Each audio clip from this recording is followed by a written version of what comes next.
तो नमस्कार सभी को मेकर्स में आपका स्वागत है। आज के इस वीडियो में हम बात करने वाले हैं ब्रिक्स के बारे। और ब्रिक्स क्या होता है ये हमने पिछले वीडियो में समझ लिया था। आज की इस वीडियो का मेन रीज़न है ब्रिक्स के फॉर्मेशन को समझने का और किस कारण से ब्रिक्स फॉर्म हुआ था। ब्रिक्स का फॉर्मेशन और किस कारण से ब्रिक्स फॉर्म हुआ था ये दोनों पॉइंट्स को हम समझेंगे। ब्रिक्स का पर्पस क्या है इस चीज़ को भी हम जानेंगे और कौन-कौन सी ऐसे मेन कोऑपरेशन एरियाज़ में ब्रिक्स काम करता है, उन सभी चीज़ों को हम समझेंगे और एक लास्ट में क्या ऐसी फैक्टर है जो ब्रिक्स के एक्सपेंशन को लिमिट कर रही है, ठीक है? ये सभी पॉइंट्स को हम इस वीडियो में क्लियर करेंगे। तो स्टार्ट करते हैं इस वीडियो को।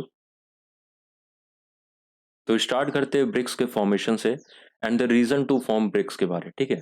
तो ब्रिक्स का जो फॉर्मेशन है, वो सेकंड वर्ल्ड वॉर से हम लोग को समझना होगा ब्रिक्स के फॉर्मेशन को समझने के लिए। तो सेकेंड वर्ल्ड वॉर आपको पता होगा 1939 टू 1945 तक चला था और सेकेंड वर्ल्ड वॉर हो जाने के बाद दो चीजें हुई थी, ठीक है? तो पहला तो यूनाइटेड नेशंस का फॉर्मेशन हुआ था एंड सेकेंड हुआ था वर्ल्ड वॉर खत्म हो जाने के बाद एक कोल्ड वॉर स्टार्ट हुआ था between two nations, that is USA and USSR. ठीक है, यूएसए एंड यूएसएसआर के बीच कोल्ड वॉर स्टार्ट हो गया था और एक ऑर्गेनाइजेशन फॉर्म हुई थी जिसका नाम है यूनाइटेड नेशंस। ये यूनाइटेड नेशंस ऑर्गेनाइजेशन का काम था to maintain peace, peace maintain करके रखना। और ये जो यहाँ पे सेकंड वन है ये आप जान ही रहे हो, यूएसए और यूएसएसआर के बीच में कोल्ड वॉर स्टार्ट हो गया था, ठीक है?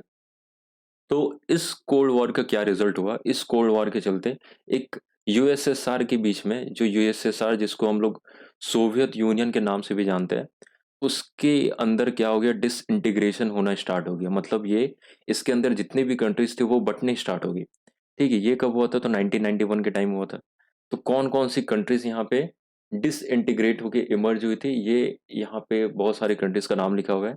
जैसे कि यहाँ Russia, Ukraine, Belarus, Moldova, Kazakhstan, Estonia, Latvia, Lithuania, Kyrgyzstan, Tajikistan, Turkmenistan, Uzbekistan, Armenia, Azerbaijan, Georgia. तो यहाँ पे बहुत सारे नेम्स आप देख रहे होंगे, बहुत सारी कंट्रीज़ यूएसएसआर से इमर्ज होके डिसइंटीग्रेट होके बाहर निकली थी। ठीक है?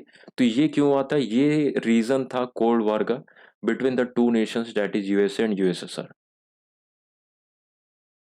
तो यूएसए एंड यूएसएसआर के बीच में जब ये कोल्ड वॉर स्टार्ट हुआ और यूएसएसआर का डिसइंटीग्रेशन होना स्टार्ट हुआ, तो इससे यूएसए को बहुत ही ज़्यादा फ़ायदा मिला, ठीक है? और ऑर्गेनाइज़ेशन जो फॉर्म है यूनाइटेड नेशंस, इससे भी यूएसए को बहुत ज़्यादा फ़ायदा मिला।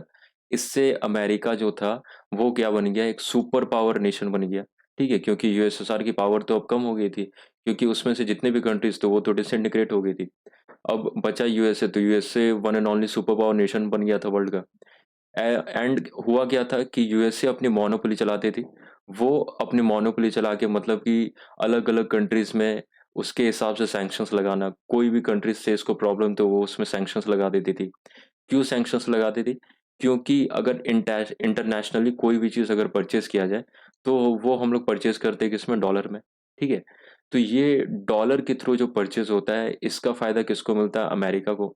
तो अमेरिका क्या करती है, इसी चीज़ का यूज़ करके अलग-अलग कंट्रीज़ में, जिस कंट्रीज़ से इसको प्रॉब्लम है, वो अलग-अलग कंट्रीज़ में अपने हिसाब से सैंक्शंस लगाती है, ठीक है? तो बहुत सारे सैंक्शंस लगे, ऐसे इंडिया में भी लगे, रशिया में भी लगे, बहुत सारे कंट्रीज़ में लगे हुए हैं। तो इन्हीं मोनोपोली का यूज़ करके ये एक अपने आप को डोमिनेंट सिस्टम क्रिएट करती है और ये यूनिपोलर वर्ल्ड ऑर्डर के रूप में ये अपने आप को प्रेज़ेंट करती है, ठीक है? तो ये polarity of the world order आपको पता ही होगा। 3 पोलैरिटी होता है, एक unipolarity, bipolarity and multipolarity. Unipolar में क्या होता है, if a single nation is super power nation in the world, then it is said to be unipolar world order, ठीक है? तो इस हिसाब से अमेरिका अपने आप को सिर्फ सिंगल सुपर पावर नेशन अपने आप को प्रेजेंट करती है पूरे वर्ल्ड में, ठीक है? तो क्या क्या ऐसे सैंक्शंस लगे हुए हैं, जैसे कि आपने रिसेंटली यहाँ देखा होगा कि रिसेंटली इंडिया के थ्रू एक चंद्रयान मिशन लॉन्च हुआ था, चंद्रयान 3, और ये सक्सेसफुली मून में लैंड हो चुका था। तो चंद्रयान 3 मिशन को लॉन्च करने के लिए एक इंजन चाहिए होती है, जिसको बोलते हैं हम लोग क्रायोजेनिक इंजन, ठीक है? इस इंजन का नाम हो जाता है क्रायोजेनिक इंजन। तो क्रायोजेनिक इंजन जो है वो इंडिया के पास अभी इंडिया को प्रोवाइड हुई है। बट ये अगर देखा जाए, चंद्रयान 3 2023 में लॉन्च हुई, ये अभी से 10 से 15 साल पहले भी लॉन्च हो सकती थी। ये क्यों हो सकता था? क्योंकि 10 से 15 साल पहले इंडिया के पास क्रायोजेनिक इंजन की फैसिलिटी नहीं थी, टेक्नोलॉजी नहीं थी। तो इस टेक्नोलॉजी को इंडिया को प्रोवाइड करने के लिए रशिया इस चीज़ के लिए एग्री कर चुका था। रशिया ने बोला कि रशिया क्रायोजेनिक इंजन इंडिया को प्रोवाइड करेगा और उसके थ्रू इंडिया क्या करेगी, जितने भी लूनर मिशंस हो रहे हैं, उन सभी मिशंस को इंडिया टैकल कर पाएगी, अचीव कर पाएगी। ठीक है? तो ये रशिया इस चीज़ में हेल्प करने के लिए एग्री हो गया था, टेक्नोलॉजी प्रोवाइड करने में भी और टेक्नोलॉजी किस तरीके से वो बन रही है क्रायोजेनिक इंजन की, उसको समझाने के लिए, सिखाने के लिए भी रशिया एग्री कर चुका था। अब रशिया अगर कोई भी टेक्नोलॉजी इंडिया को देता तो उसके लिए क्या करता वो? डॉलर में उस चीज़ का परचेज़ होता, इंडिया डॉलर में उस चीज़ को पे करता। तो इसके चलते क्या किया अमेरिका ने, अमेरिका को ये चीज़ अच्छा नहीं लगा। अमेरिका ने इन ये जो ट्रांज़ैक्शंस हो रहा था टेक्नोलॉजी का, इस चीज़ को क्या कर दिया, इस चीज़ को रोक लगा दिया, इस चीज़ पे सैंक्शंस लगा दिए अमेरिका ने, ठीक है? तो क्यों लगाई सैंक्शंस अमेरिका ने? अमेरिका को डर था कि अगर क्रायोजेनिक इंजन जैसी टेक्नोलॉजी अगर इंडिया को मिल जाती है, तो अमेरिका का जो बिज़नेस है, जितने भी गरीब कंट्रीज़ हैं, वो क्या करेंगे अमेरिका से ना अप्रोच करके इंडिया से अप्रोच करने लगेंगे और इंडिया से कम दामों में वैसी-वैसी टाइप की टेक्नोलॉजी बनाना स्टार्ट कर देंगे और अमेरिका को क्या होगा इससे बहुत ही नुकसान होगा। तो अमेरिका इस बात से डर चुका था और इसके कारण क्या हुआ उसने इंडिया और रशिया पे ये चीज़ का सैंक्शंस लगाया। ठीक है? तो ये एक सैंक्शन हो गया, ऐसे-ऐसे बहुत सारे सैंक्शंस लगे हुए हैं रशिया में भी। ठीक है? तो ये क्यों हो रहा था? क्योंकि अमेरिका अपने आप को सुपर पावर नेशन वर्ल्ड में मानता था और ये एक यूनिपोलैरिटी मेंटेन करके रख रहा था। ठीक है, इसके इसके कारण ये सभी चीज़ें हो रही थी। पर इन सभी चीज़ों को टैकल करने के लिए एक कॉन्सेप्ट इमर्ज हुआ। अब समझते हैं कि ब्रिक का जो इमर्जेंस है वो किस तरीके से हुआ। तो इन सभी चीज़ों को जो अमेरिका के ये जो सैंक्शंस वाला जो सिस्टम था, उस चीज़ को टैकल करने के लिए एक कॉन्सेप्ट इमर्ज हुआ। इस कॉन्सेप्ट का नाम था BRIC. B as in Brazil, R as in Russia, I as in India and C as in China. तो ये आप तो जान ही रहे होंगे उसका एब्रिविएशन। तो ये जो कॉन्सेप्ट है, ये कॉन्सेप्ट जिम ओ'नील के द्वारा हुआ था, जो कि एक ब्रिटिशर थे और उन्होंने 2001 में ये कॉन्सेप्ट को दिया था। ये कॉन्सेप्ट को टर्म को एक रिकॉग्नाइज़ किया था कि ऐसा भी एक टर्म रहना चाहिए। ये ब्रिक ऑर्गेनाइज़ेशन रहनी चाहिए ताकि अमेरिका की ये मोनोपोली को हम लोग रिड्यूस कर सकें, कम कर सकें। तो ये जो कॉन्सेप्ट है, ब्रिक का जो कॉन्सेप्ट है, ये किस तरीके से इमर्ज हुआ था? तो जिम ओ'नील ने 2 तरीके से कंट्रीज़ को अलग-अलग कंट्रीज़ को 2 तरीके से बाँटा है। एक तो पॉपुलेशन वाइज़, एक तो एरिया वाइज़। पॉपुलेशन वाइज़ में फर्स्ट नंबर पे चाइना है, फिर सेकंड नंबर पे उस टाइम में इंडिया, थर्ड नंबर पे यूएसए, फोर्थ नंबर पे इंडोनेशिया एंड फिफ्थ नंबर पे ब्राज़ील था। And area wise first number पे Russia, second Canada, third USA, fourth China, fifth Brazil, sixth Australia and seventh India था। तो population wise और area wise countries को अगर देखा जाए तो इनमें बहुत सारी सिमिलैरिटीज़ थी। उन सभी सिमिलैरिटीज़ को निकाल के ये ब्रिक ऑर्गेनाइज़ेशन फॉर्म हुआ था। तो जैसे कि आप चाइना को देख लो यहाँ पे पॉपुलेशन वाइज़ में फर्स्ट नंबर पे और चाइना एरिया वाइज़ में फोर्थ नंबर पे। तो ये जगह से चाइना को निकाला गया। फिर India population wise second number पे है और India area wise seventh number पे। तो इंडिया को इस जगह से यहाँ पे ब्रिक ऑर्गेनाइज़ेशन में शामिल किया गया। फिर यूएसए को तो हमें टैकल करना था, तो यूएसए को इस लिस्ट से हटा दिया गया, पॉपुलेशन वाइज़ भी और एरिया वाइज़ भी। क्योंकि population wise USA third number पे था एंड एरिया वाइज़ भी यूएसए थर्ड नंबर पे था। Indonesia population wise fourth number पे था, बट इंडोनेशिया एरिया वाइज़ में यहाँ पे नहीं था, सेवंथ नंबर के बीच में कहीं नहीं था। तो इंडोनेशिया को यहाँ पे शामिल नहीं किया गया। एंड जो ब्राज़ील था, ब्राज़ील पॉपुलेशन वाइज़ भी था और एरिया वाइज़ भी 5th नंबर में, तो यहाँ पे इस ब्राज़ील को भी यहाँ पे सेलेक्ट किया गया, ब्रिक में शामिल होने के लिए। और जो रशिया थी, रशिया का जो डोमिनेंसी था वो पूरे वर्ल्ड में वो भी बहुत ही ज़्यादा अच्छा था और रशिया के थ्रू अमेरिका को इस चीज़ में इस मोनोपोली को हटाने में टैकल किया जा सकता था। तो इसके कारण Russia, China, India and Brazil इन सभी कंट्रीज़ को यहाँ पे क्या किया गया, शामिल किया गया और इन सभी कंट्रीज़ को शामिल करके ये ब्रिक ऑर्गेनाइज़ेशन फॉर्म हुआ, ठीक है?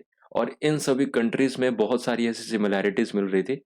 उन सभी सिमिलैरिटीज़ को देख के ये ब्रिक ऑर्गेनाइज़ेशन फॉर्म हुआ, ठीक है?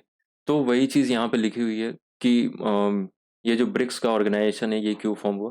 देखो लास्ट में ये एस यहाँ पे जुड़ जाता है क्योंकि 2010 के time South Africa BRIC organisation में इंक्लूड होती है और ब्रिक को फॉर्म करके ब्रिक्स बना दिया जाता है, ठीक है? तो ये ब्रिक्स ऑर्गेनाइज़ेशन फॉर्म हुआ था यूएसए की मोनोपोली को काउंटर करने के लिए, उसको टैकल करने के लिए।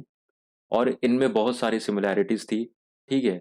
डेवलपमेंट वाइज़ हो गया या बोल सकते हैं आपके हर एक कंट्रीज़ में डिज़ीज़ वाइज़ बहुत सारे डिज़ीज़ है, तो उन सभी डिज़ीज़ को टैकल करने के लिए स बहुत सारी चीज़ साइंस एंड टेक्नोलॉजी में क्या-क्या डेवलपमेंट होने वाली है। तो उस हिसाब से बहुत सारी सिमिलैरिटीज़ को निकाल के ये ब्रिक्स ऑर्गेनाइज़ेशन फॉर्म हुआ है, ठीक है? तो ब्रिक्स का फॉर्मेशन जो है ये मेनली 2006 में हुआ था।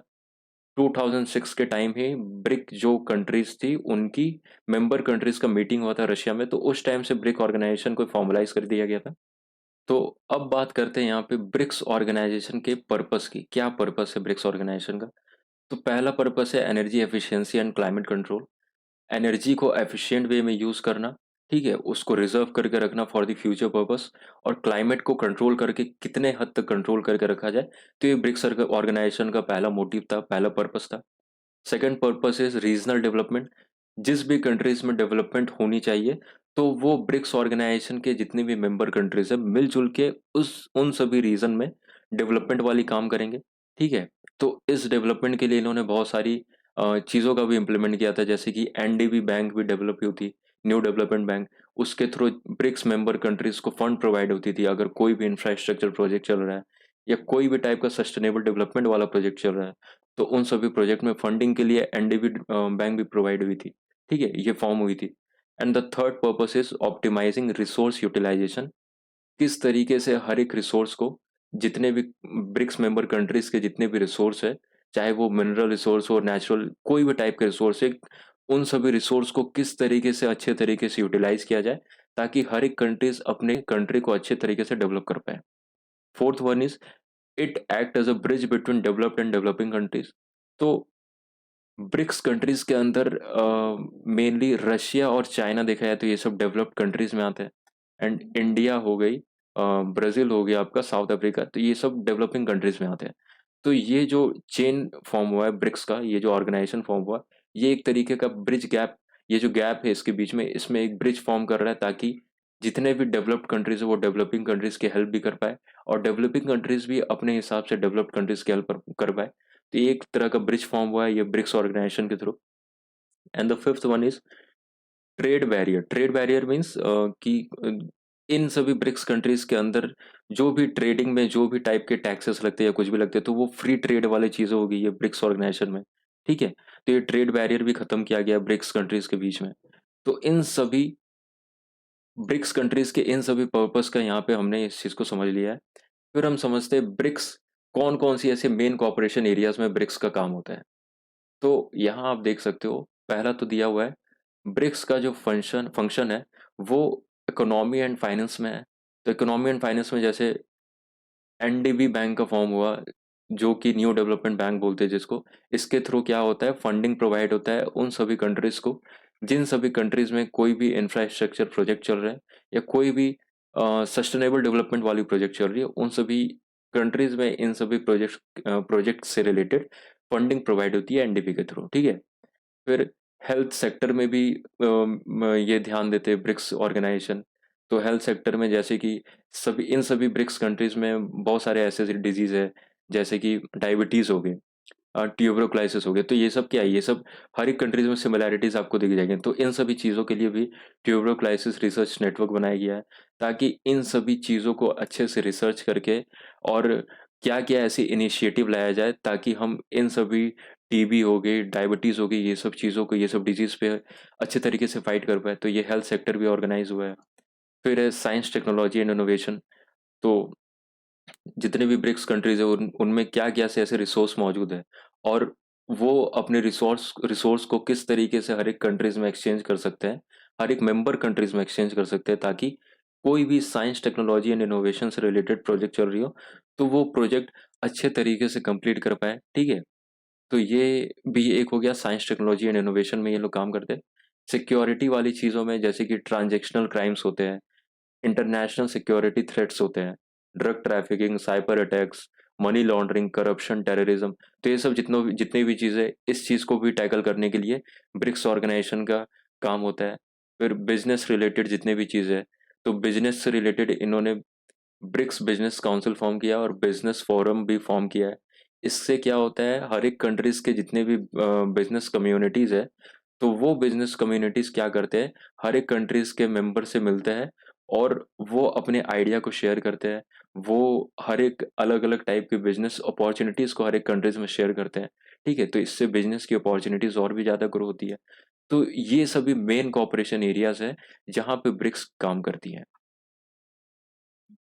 एंड अब एक लास्ट पॉइंट है, जो कि है factors limiting the influence of BRICS countries. तो ब्रिक्स कंट्रीज़ की जो इन्फ्लुएंस है या एक्सपेंशन है, ब्रिक्स ऑर्गेनाइजेशन अपने आप को किस तरीके से इमर्ज करे पूरे वर्ल्ड में, उन सभी इमर्जेंस को कौन-सी ऐसी फैक्टर्स रोक रही है, ठीक है? लिमिट करके रख रही है।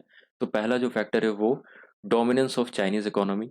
तो ब्रिक्स ऑर्गेनाइजेशन में आप देखोगे चाइनीज़ इकोनॉमी का ज़्यादा डोमिनेंस आपको देखने को मिलता है।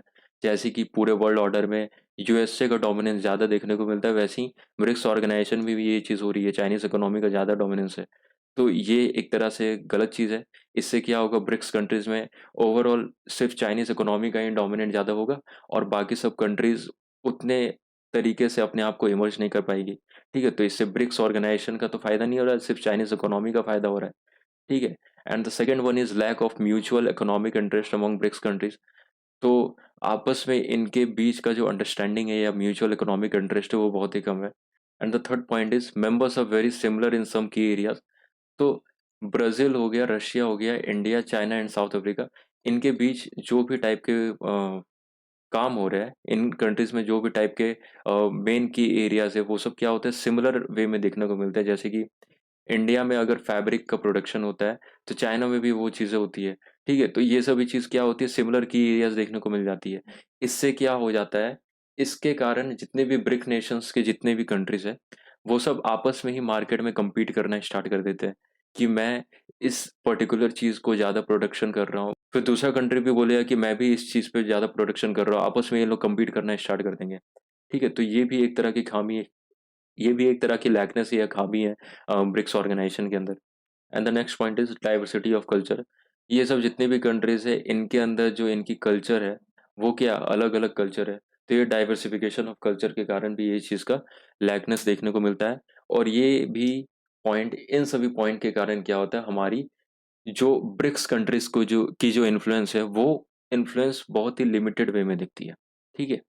तो ये सभी फैक्टर्स हैं, हमने समझा और ये सभी फैक्टर्स के साथ-साथ मेन कोऑपरेशन एरियाज़ कौन-कौन सी है, उन सभी चीज़ों को भी हमने समझा। फिर क्या-क्या सी पर्पस है उस चीज़ को भी हमने समझा। फिर ब्रिक्स ऑर्गेनाइजेशन किस तरीके से फॉर्म हुई, किसने इस टर्म को कॉइन किया, कॉन्सेप्ट को लॉन्च किया, ठीक है? इन सभी चीज़ों को हम लोगों ने समझा। अब आपको अगर इन सभी टॉपिक से रिलेटेड ये जितने भी टॉपिक हमने यहाँ पे समझे, इन सभी टॉपिक से रिलेटेड अगर आपको किसी भी चीज़ में डाउट हो, तो आप वो कमेंट करके पूछ सकते हो, ठीक है? अगर आपको ये वीडियो अच्छी लगी तो वीडियो को लाइक कर दें। वीडियो को उन सभी लोग तक शेयर कर दें जिसको इन सभी वीडियोज़ की ज़रूरत हो और चैनल को सब्सक्राइब करना ना भूलें, ठीक है? तो मिलते हैं नेक्स्ट वीडियो में। Till then keep learning. Thank you. Have a great day.